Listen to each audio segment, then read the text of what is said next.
Hi friends, இன்றைக்கி நாங்கள் எங்கள் வீட்டில் என்ன பண்ணியிருந்தோம் அப்படின்னா தக்காளி சட்னி செஞ்சுருந்தோம் தோசைக்கு தொட்டுக்க. என்னென்ன பொருட்கள் அப்படின்னா தக்காளி, வெங்காயம், அப்புறம் கடலைப்பருப்பு, துவரம்பருப்பு, உளுந்தம்பருப்பு, அப்புறம் இஞ்சி, பூண்டு. அப்புறம் கடலைப்பருப்பு, துவரம்பருப்பையும் நம்ம எண்ணெயில் போட்டு கொஞ்சம் நல்லா வதக்கிட்டு அப்படியே வந்து நம்ம உளுந்தம்பருப்பு, அப்புறம் வெங்காயம் எல்லாமே நம்ம ஆட் பண்ணுறோம்.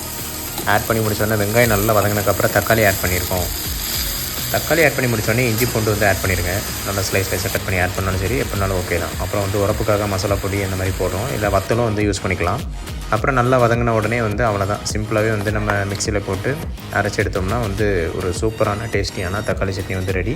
அதுக்கப்புறம் வந்து நம்ம கடுகு எண்ணெயை நல்லா சூடாக்கி கடுகு உளுந்தம்பருப்பு, அப்புறம் கருவேப்பிலை எல்லாம் போட்டு நம்ம தாளித்து அவ்வளோதான், சட்னியில் வந்து நம்ம வந்து இதை மிக்ஸ் பண்ணி விட்டோடனே வந்து சூப்பரான டேஸ்டியான தக்காளி சட்னி வந்து ரெடி. நீங்களும் வந்து மறக்காம ட்ரை பண்ணி பாருங்கள். நம்ம சேனலை மறக்காமல் சப்ஸ்கிரைப் பண்ணிக்கோங்க. தேங்க்யூ.